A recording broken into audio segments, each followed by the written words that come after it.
Welcome to this Sunday Ray Talk, and I'm glad to have you here. Thank you for coming. Thank you for giving this hour of your day to explore the power of silence. So this is something that I think we need to look at.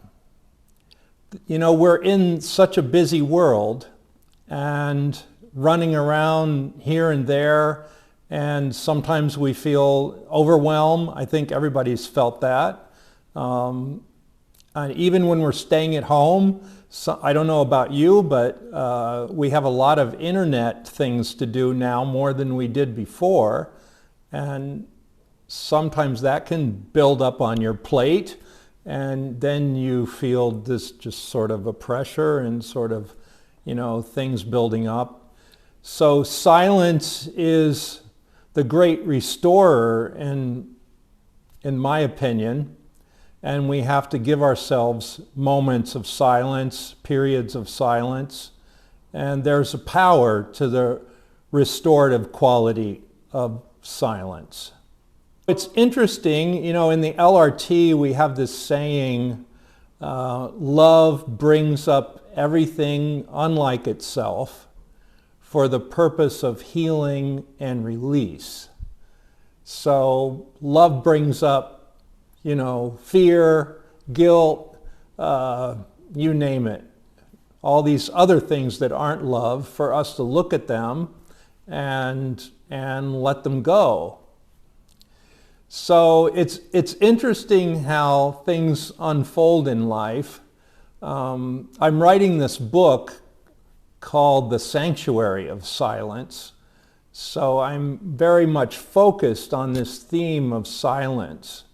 And then when I was with my teacher Tara Singh, studying the Course in Miracles, he stressed silence as well.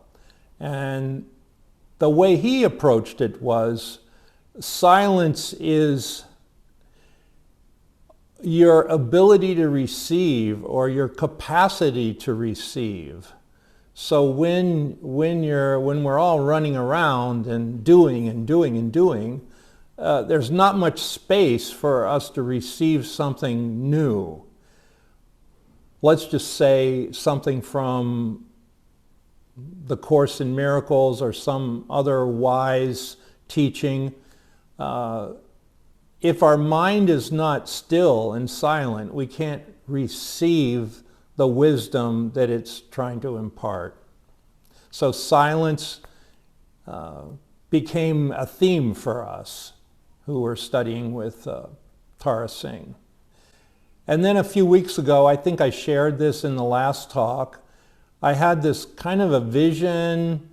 I was in meditation, and I had this kind of a vision that was this empty space, and my teachers were there. Tara Singh was there, Muni Raj from India was there, a few other teachers were there.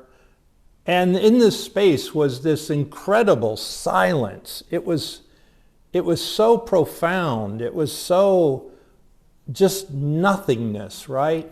Nothing in it, no lessons to learn, no things to memorize. It was just this pure kind of void, but it was very loving. It had this emptiness, but in the emptiness, it was filled up with silence. And after this kind of few moments I was in this space, it came to me that I should write this book called The Sanctuary of Silence. So I've been working on that for about a month now.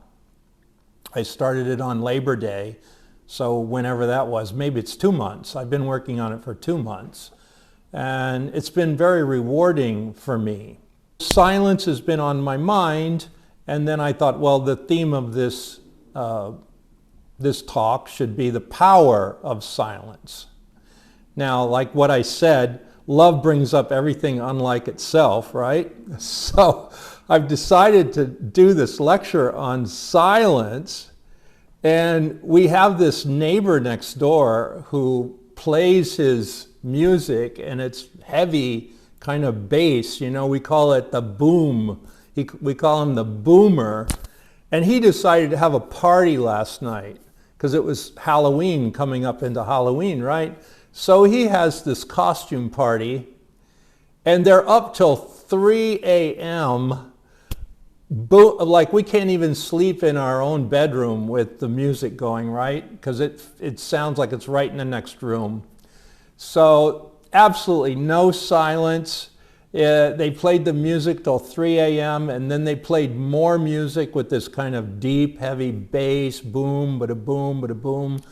And I didn't get 1 minute of sleep last night because there was so much noise in our apartment from this party.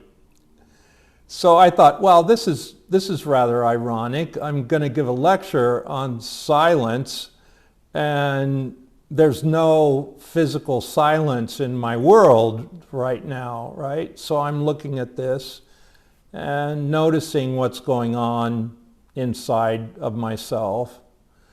And yeah, so I'm noticing, am I angry? Am I upset? We've had this kind of an ongoing problem with the next door neighbor. We tried to befriend him. We had him over for dinner. And the other thing is he has these 2 dogs who fight. So we don't know any time of the day or night they could get in a fight. And it's like, it sounds like they're right in the next room. And this fighting can go on for a couple of minutes, which seems like 20 minutes. But so we've got the next door neighbor and he's noisy. So what do you do? And how are you responding? So I was asking myself that. And then I read this section in the text. It's in chapter 21. You should all look it up. I think it's the second section of chapter 21. And it's talking about the responsibility for what we see. Okay? So that's the theme of this section. Responsibility for sight is the name of it. It's chapter 21, section 2. And there's this little prayer in there. And it says something like, well, I have received everything I asked for, and I've decided how I'm going to feel about it, and there's nothing that happens to me or comes into my field of awareness that I haven't asked for, and that I'm totally responsible for how I respond to it and what I think about it, and basically there's something in me that called it forth, right? So this is where I open up, right? I'm thinking about how irritated I am about the next door neighbor not being very quiet, and I've got this lecture to prepare for, and I wanted to spend some moments in silence, and I'm up at I'm still up at 6 a.m. and the music has been going all night, and it didn't even stop until 8 o'clock this morning.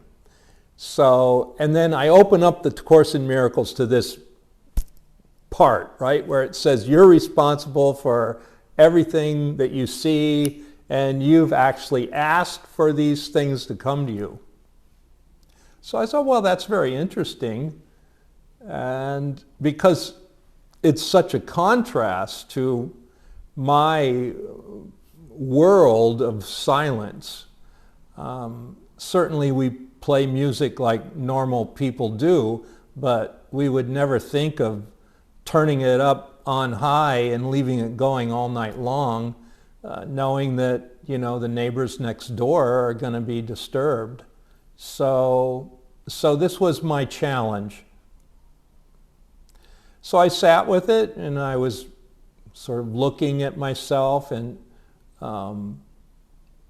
those of you who have done breath work with us know that this questioning is so essential to the process, and usually we'll have the question like, the thought I had that attracted the neighbor who is noisy.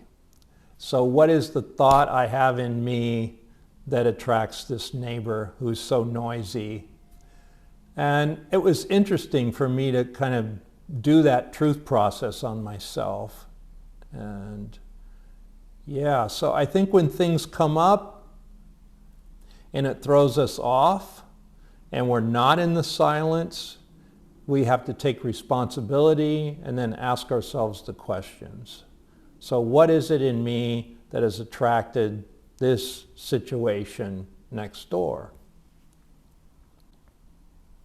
Well, of course, you know, the Course says everything that comes to you, you've asked for it, and what's the function of it is to learn forgiveness, right?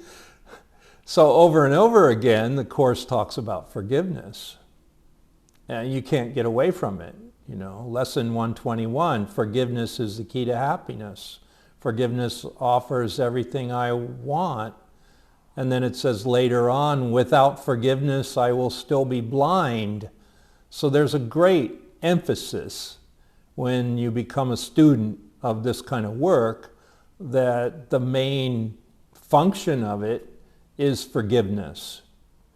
And I dare say that's also the function of breath work as well, because we're usually looking at situations from our past going all the way back to our birth, and the decisions we made at our birth, the decisions we made about life when we came out and we had certain things happening. For myself, I was an induced birth, so I made certain decisions about that. And those decisions weren't always the best for us. In fact, our birth trauma is carried over into other areas of our life, and it replays itself, maybe with different characters, but that same feeling is coming up again, all right? And it's not always the best feeling. It's not always the best situation. And it's a repeat of our birth trauma. So what do we do with that? Well, of course, the only thing you can do with that is forgive it. It's in the past. It's not here now. It was painful then, and we have a decision now. Are we going to let that go? Are we going to forgive it? Are we going to see things differently? You know, the Course says, I'm determined to see things differently. Well, that's the whole point. So I'm asking myself, well, why did I attract the noisy neighbor next door? Well, a couple things. To learn forgiveness and also to be silent. You know, to be quiet amidst the chaos. So this is the challenge that we have in this day and age. You know, the Course says, be quiet, and okay, we say that's a good idea. It's wise, it's spiritually wise to have these moments of quiet. And then when we notice our day, it's so filled with activity, it's so filled with the boombox going. How can we be quiet in that environment? So would this be a good question that we can ask ourselves? How can we maintain, first, how can we make contact with the quiet, with the silence? And then how do we maintain it? Because the moment you step out the door, it's not silent anymore, right? The world does not value the silence. So this is the challenge. You know, in Ho'oponopono, I had this teacher. He was Hawaiian, and he was also a PhD psychologist. So he'd been through that whole, you know, study of psychology, universities, all that, had a practice. He was actually a psychologist for a prison for a while. And then he blundered upon Ho'oponopono, and then he said, well, it rendered my old ideas of psychology obsolete, because it was this same thing. There's taking responsibility for what's in front of you and seeing what's in yourself that attracted that. So that's the whole purpose of Ho'oponopono. It's a forgiveness process. Just like the Course in Miracles, it's a forgiveness process. So when we have these noisy world incidents, what's the purpose of it? Well, it's to practice being in the silence. You know, somebody said, if you can't meditate in a crowd, you're not really meditating. So I always thought that was a profound statement, and it's similar to this. If you can't find the silenced amidst the noisy world, then it's phony. So this was just a test for me. Can I maintain the silence and be present for this talk in a state of peace, if you will, silence, if you will, or am I going to be upset and thrown off? So, you know, I haven't had a wink of sleep all last night, and here I am, and I feel pretty good. And I think I feel good because I was willing to do that inner work, that inner processing, you know, that taking responsibility, seeing that there was a higher purpose for the guy next door being so loud last night. And of course, it's going to be my test, like you're going to give a lecture on the power of silence. Well, I must say, in the middle of the night, I was just about ready to throw in the towel and say, well, silence doesn't have any power at all. I can't get the guy to stop his music. And, you know, in the past, we would send him a text. We would say, oh, yeah, we can hear the booming through the wall. Can you please turn it down? So we tried that route. That didn't work. We tried going to the management of the building and saying, we got a noisy neighbor. They said, well, you can call the police if you want. But basically, they weren't going to do anything about it. So we tried all these different channels, and the guy is still there, and he's still playing his loud music, you know, on the other side of the wall at all hours. So it's my challenge. You probably have one kind of a challenge too when it comes to being quiet. Why do we need to be quiet? You know, why do we need to be quiet? You know, you look at somebody like Amaji. Are you all familiar with Amaji, the hugging saint? You know, you go, have you ever been to get a hug from her? It's absolutely thousands of people.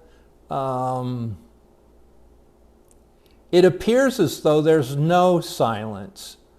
But then when you get close to Alma, you go up to get your hug, right?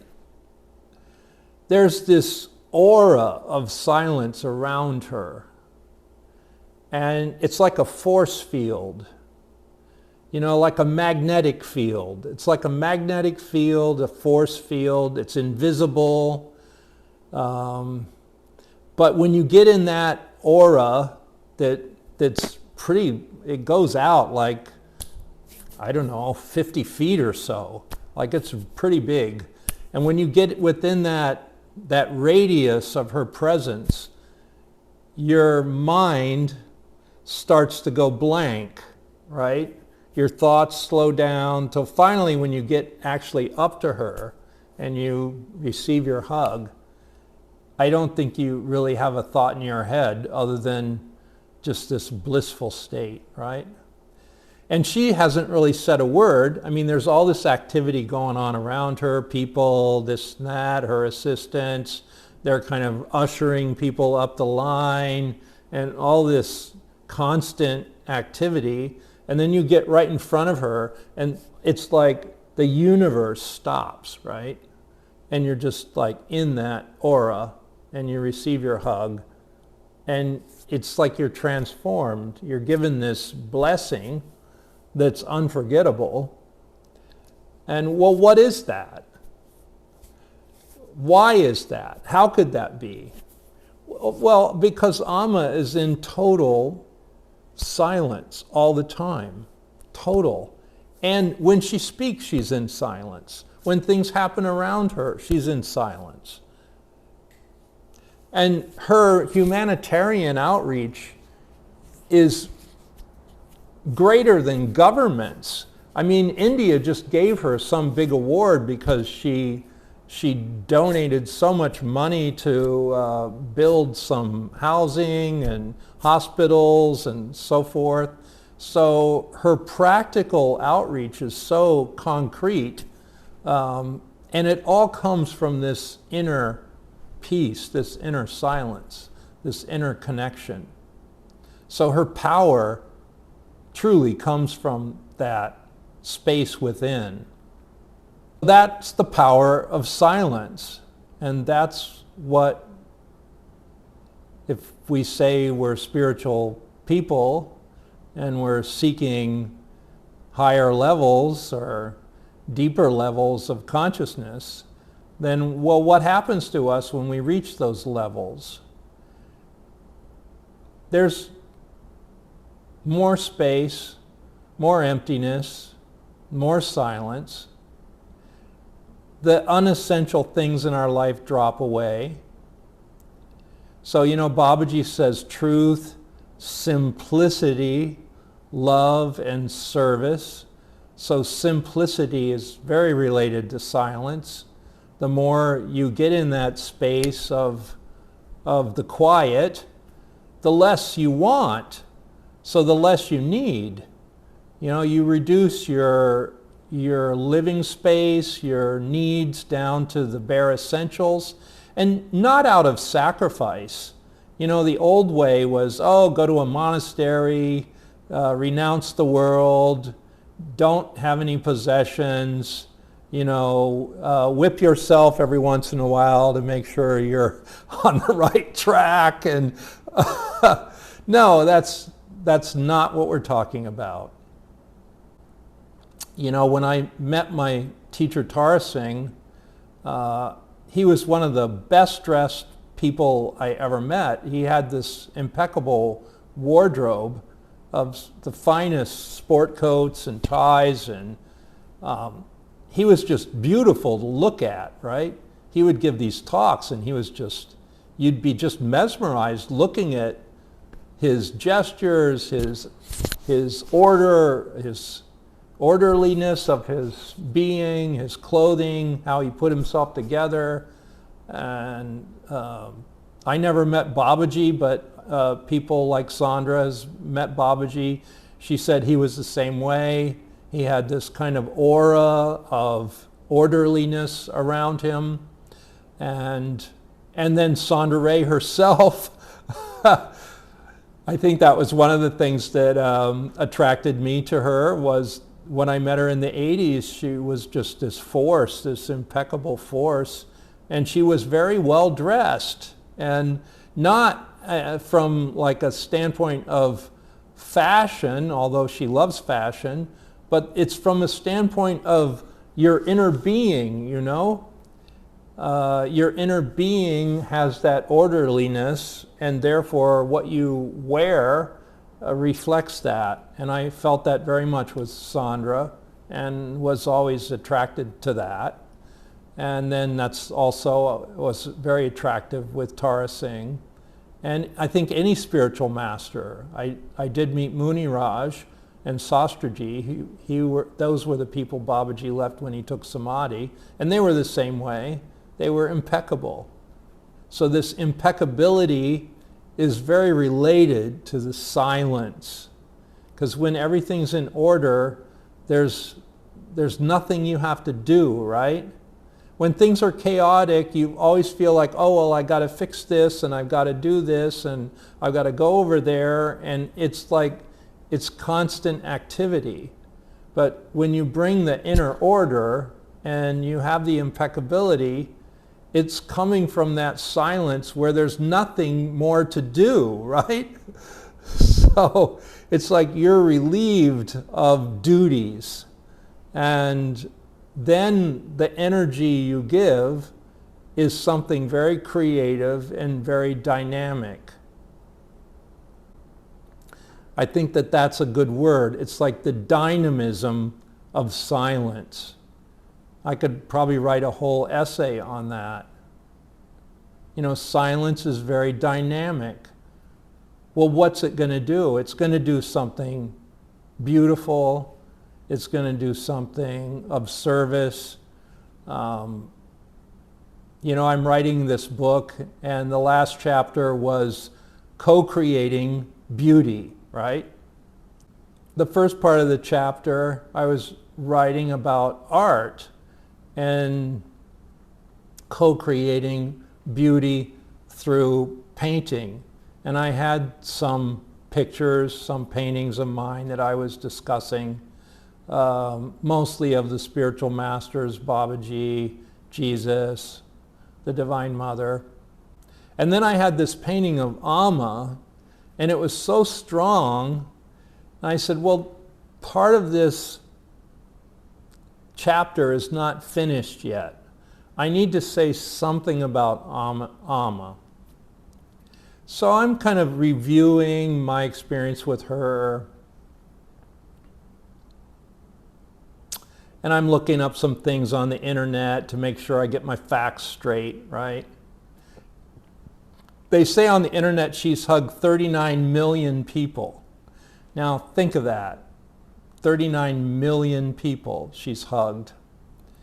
And then there was another article in the New York Times that said she hugged 50,000 people in 20 hours. And this was reported by the New York Times reporter who was there, right? So the New York Times is not going to lie. They're going to get the figures right. So 39 million people through her whole life, and in 20 hours she hugged 50,000 people. Now, in order to do that, you've got to be focused, and you've got to have some kind of supernatural connection. And how does that happen?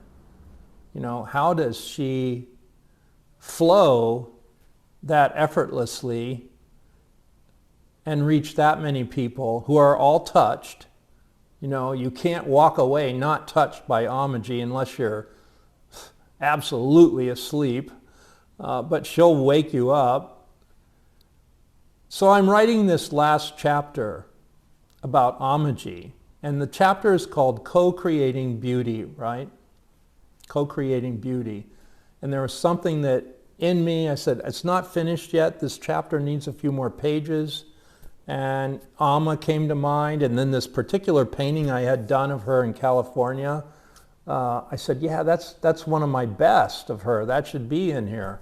So I put that painting in there, and then I started, okay, what am I going to say about Amma? Well, it was interesting. It was very interesting. Because, you know, I've been painting for years. I went to art school. I went to Cleveland Institute of Art for my undergraduate. Then I went to Tyler School of Art in Philadelphia for my graduate work. So I've been painting since 1973, right? How long is that? Like 45 years or 48 years? Okay, so painting is very important to me. Well, one time I asked Tara Singh about my painting, and all he had to say was, the real art is the art of living. There's only one art, he said, and that's the art of living.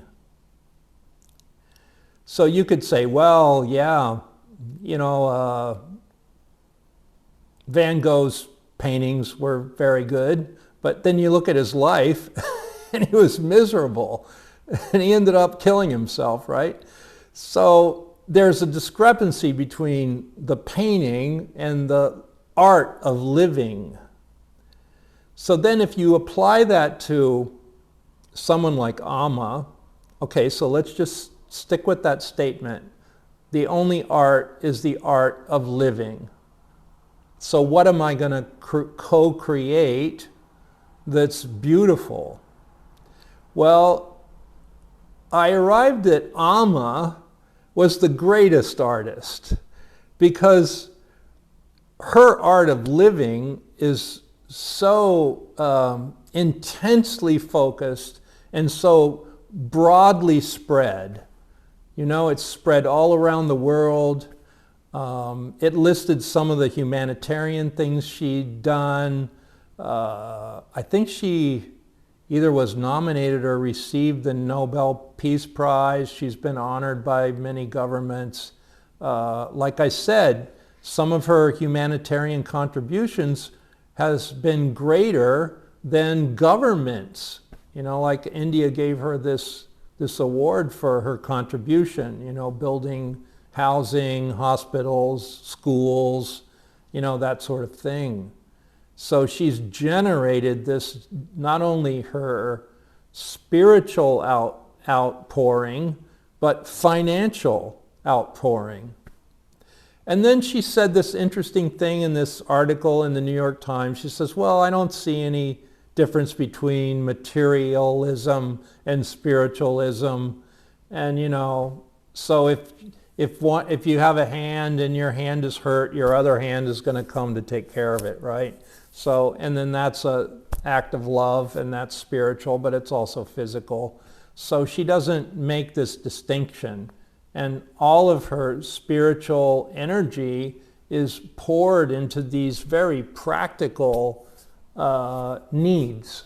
She meets the needs of people. She meets their spiritual needs. She meets their physical needs. She meets their emotional needs. On all levels, she's meeting everything. So I kind of came to this conclusion that Amma is the greatest artist. She's the art of living. That was kind of powerful to see that. Sandra got up. Sandra slept in the other room last night because of the noise, right?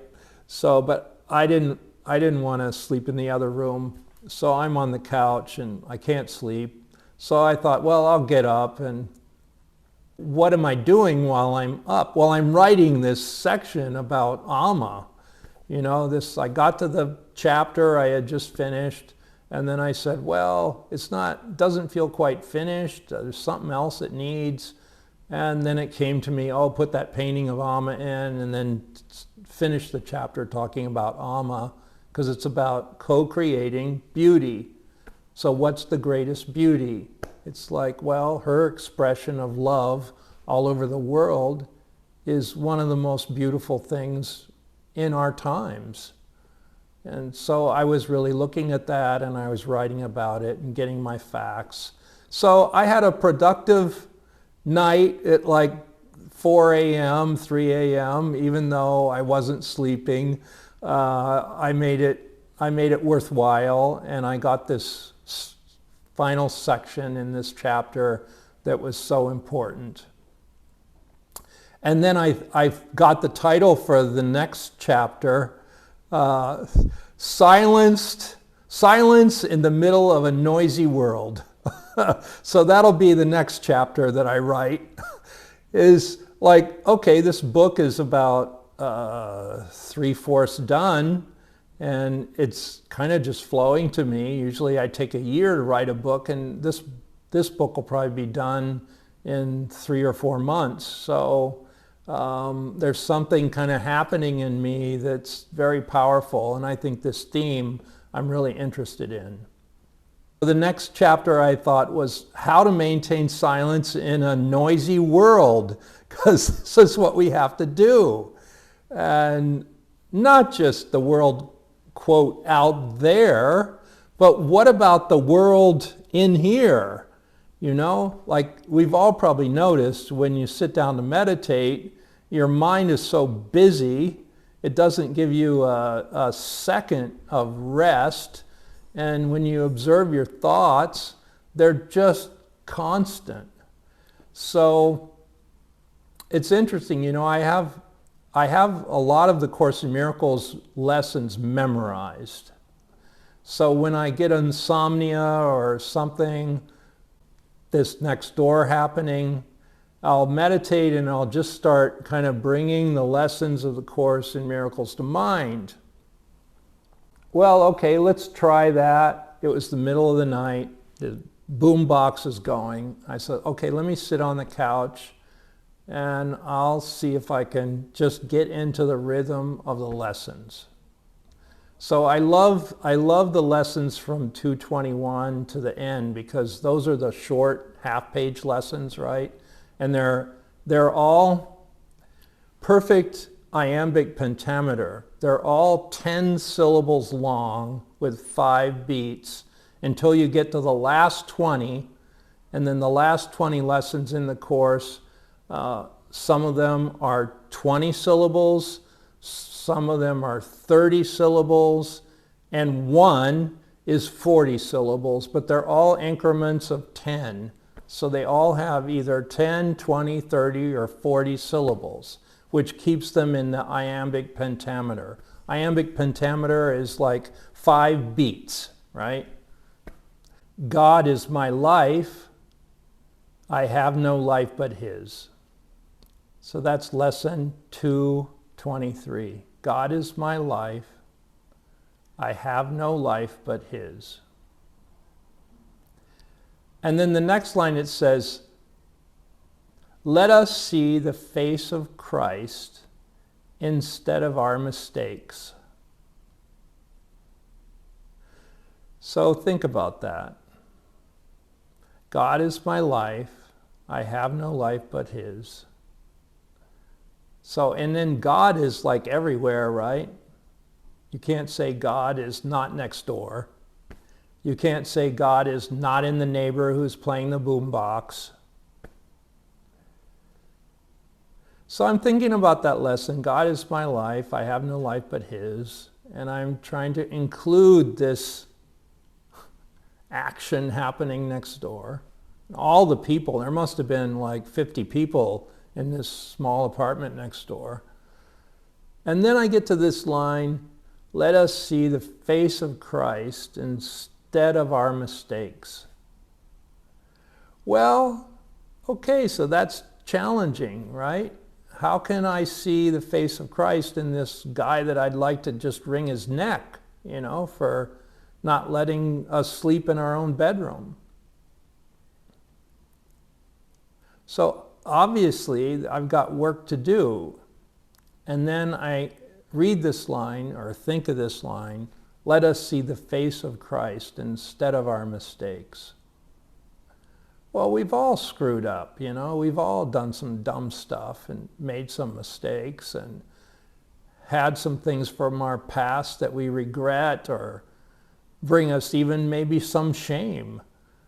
So how can I have attack thoughts to the guy next door and not still be attacking myself? Well, the lesson shows you how to do it. Let us see the face of Christ instead of our mistakes. I mean, what's the face of Christ? It's the forgiven world. I mean, Christ doesn't walk around saying, well, yeah, okay, you'll be forgiven for everything except that. No, it's total. It's complete. It's whole. And that's what the forgiveness of the Christ is. In fact, Christ doesn't even see your mistakes. And He doesn't really even see your personality. It's like, it's the essence of you that maybe not even you see. Well, that's what the Christ sees. The perfection of your being as God created you. So can we do that for somebody that activates us or plugs us in? Are we willing to do that? See the face of Christ in them, not their personality, not their tendencies, not their reactions. So that's the challenge that we have to do. But what better thing do we have to do? The power of silence is almost synonymous to the power of forgiveness. Like you can't have the silence if you have unforgiveness, right? It's not possible. You sit down, you're activated, you're irritated, you're judging, you're angry, you're frustrated, go on. That's not silence. So that's the lesson I was receiving. To give this lecture on silence, I had to go through what everybody goes through in order to overcome it in myself. And it's almost like, well, Jesus was saying, you can't talk about silence if you're not silent. So I'm going to give you a real test and see how silent you think you are. All right, I accept. And I worked almost all night on this. And then I'm seeing, wow, Amaji is not affected by the external.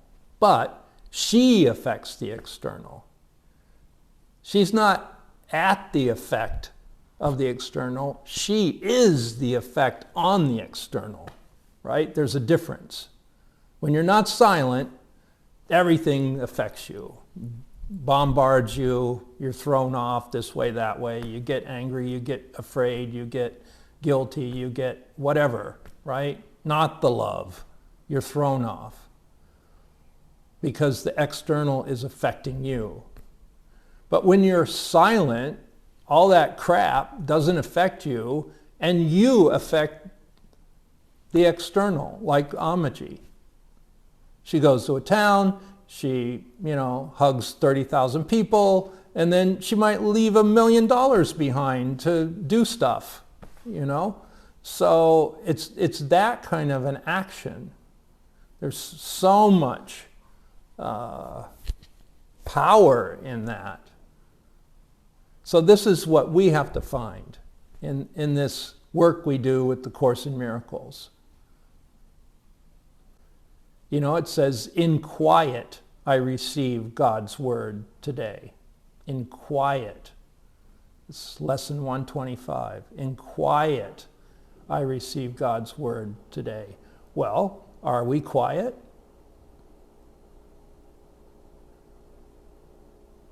Do we want to be quiet? Are we interested in receiving the power of the divine idea? Because in order to have that enter us and have its effect, we have to be empty. We have to be quiet. We have to be silent, right? So silence has a mighty function in spiritual work. I was mentioning this teacher I had of Ho'oponopono, and he was talking about knowledge. And he said, well, true knowledge begins when you discover you don't know anything.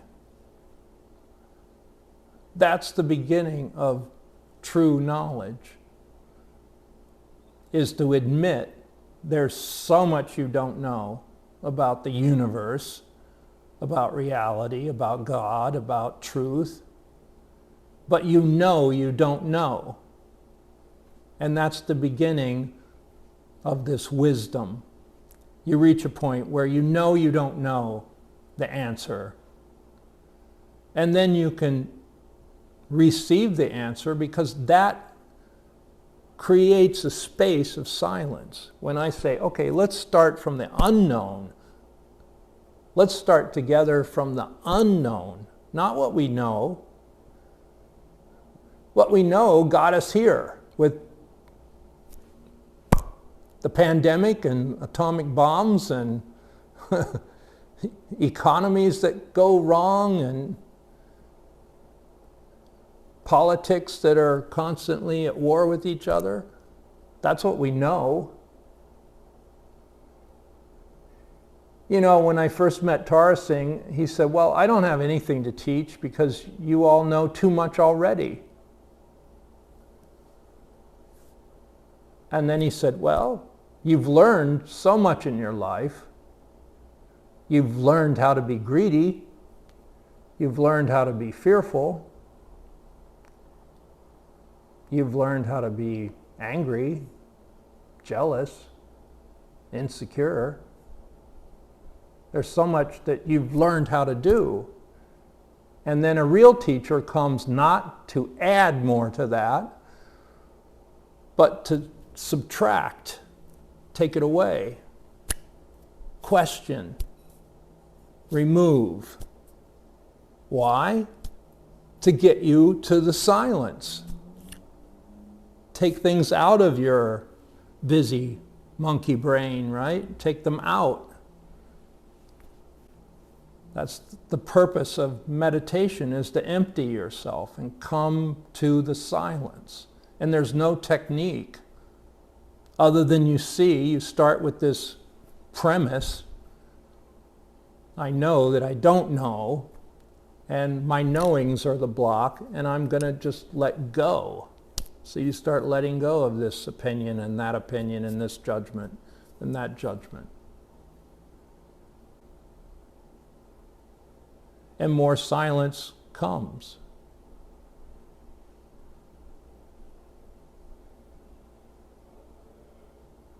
You know, I think of that lesson, it's in that section where it's talking about the Christ. I think it's 271 through 280. It's all about the Christ. What is the Christ is that section. In the third lesson, it says, the stillness of the peace of God is mine. The stillness of the peace of God is mine.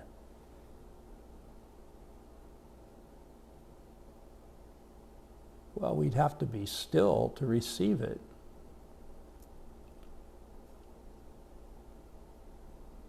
If your mind's chattering and isn't silent,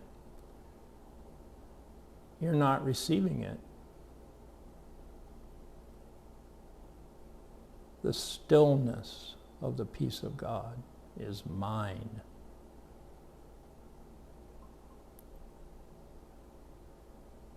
This is the state of being that Amma is in all the time.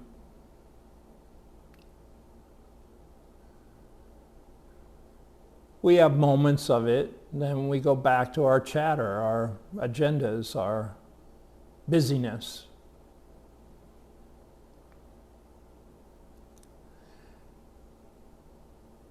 Well, I'm glad that I was challenged with this night of no sleep. And our neighbor he's 25 years old. You know how we were when we were 25 years old. You know, I can conquer the world, and who's going to tell me what to do? Nobody. So that's just where he is. We were all there. So I can't really have any judgments about it.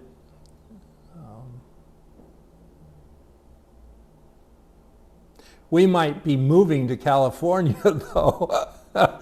We've done our 4 years here in Washington, D.C. And I think pretty much we came to balance the energy when Trump was in office. And so we did our 4 years of duty. And now we're free. And we might be moving back to California. So this whole thing with the next door neighbor could be part of that. We don't know, but we're open. I've talked for almost an hour now, and I'd like to hear what some of you have to say. Do you have a question? Do you have a comment? If you could contribute, that would be wonderful.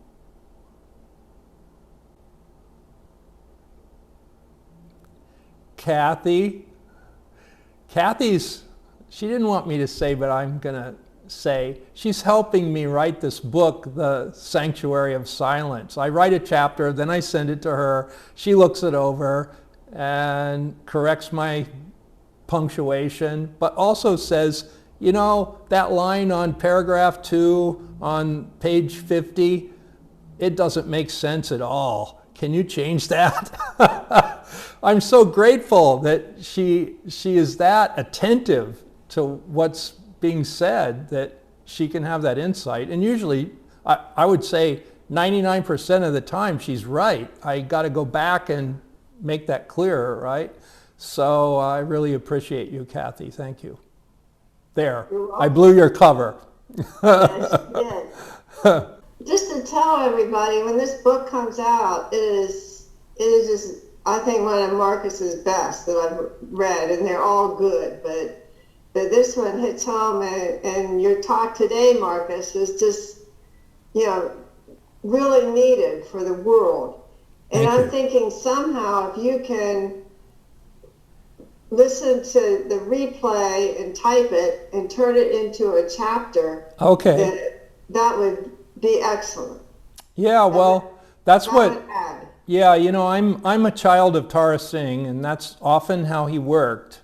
You know, a lot of his books were from his talks, and then he had a team of transcribers, and they would transcribe the talks, and then he would look at that and see, oh yeah, this is important. This is something I never said before. It should be out there. So there could be things like that. I mean, I heard a lot of that today. Yeah, so sometimes I repeat myself, but I knew there was something brewing next door that I was supposed to talk about, because it was the it was the antithesis of silence, you know? And I was challenged because, okay, I'm thinking, I'm going to talk about the power of silence, and I feel so powerless with this force next door, right? So what good is my silence if I can't, you know, kind of avoid these things in life? We try to avoid these uncomfortable things in life. And, you know, there was a point where Jesus said, resist not evil.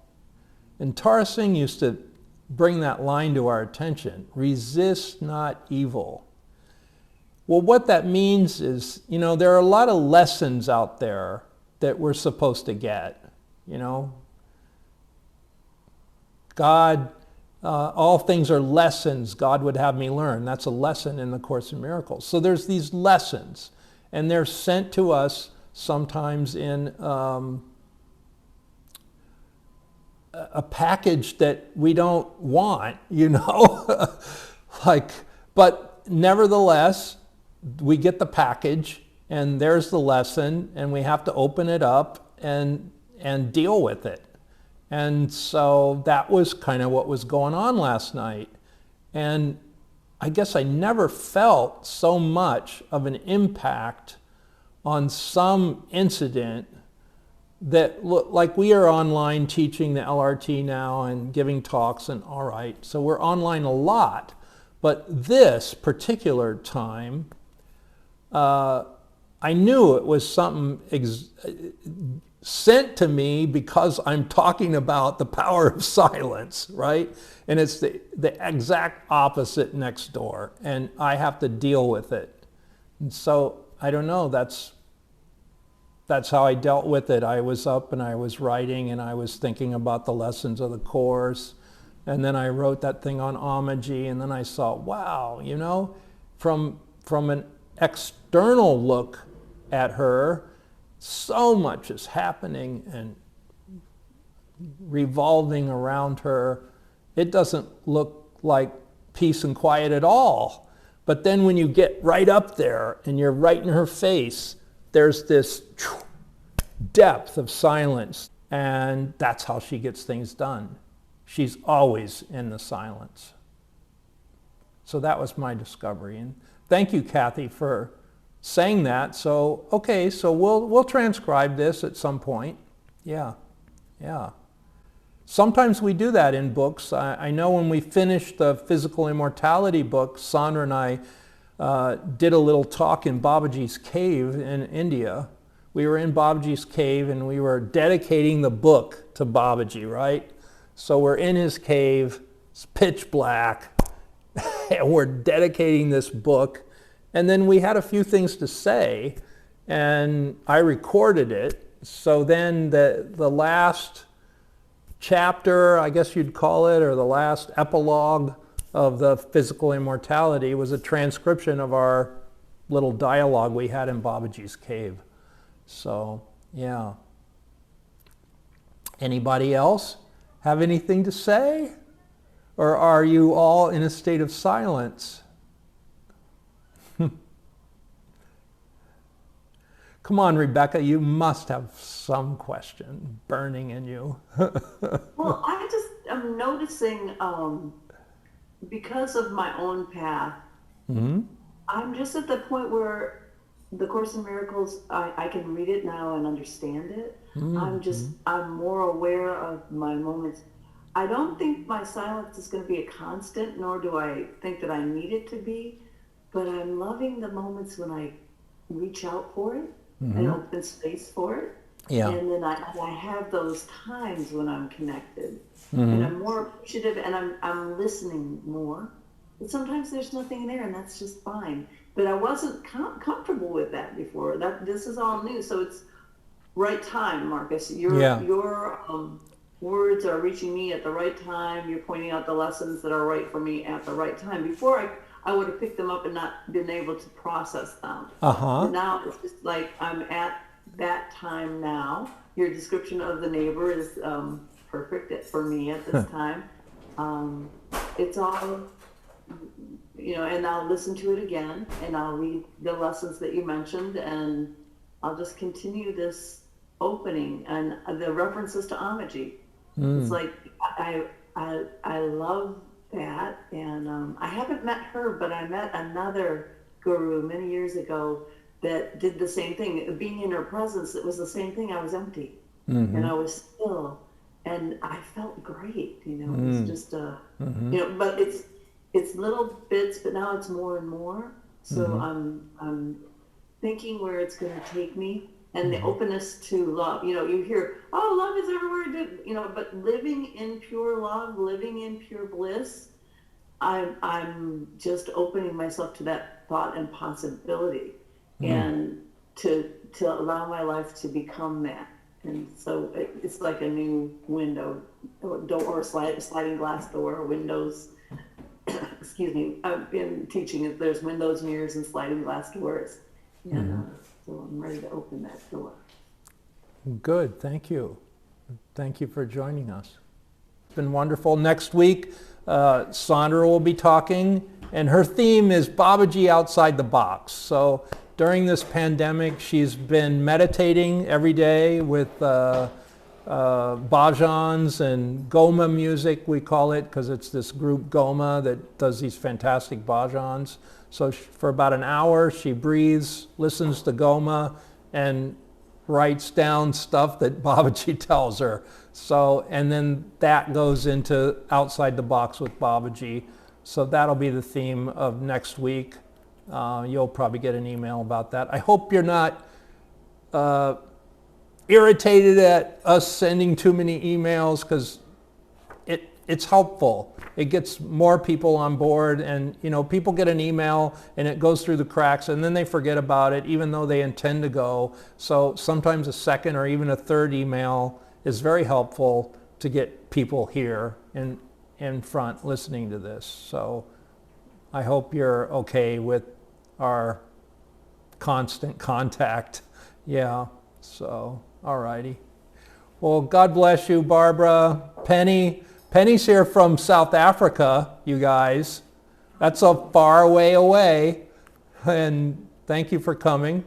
And and Prue's here. Gosh, Prue's here from Australia. That's an even farther away. So thank you for coming, and we'll see you next week. And please write to us if you have questions or anything. We're here for you. Sandra at sandraray.com, and that's with an O, and Marcus at marcusray.com, and that's with a K, not a C. So we answer all of our emails personally. Yeah. All right, kids. Thank you very much. It's been very delightful being with you. Bye now.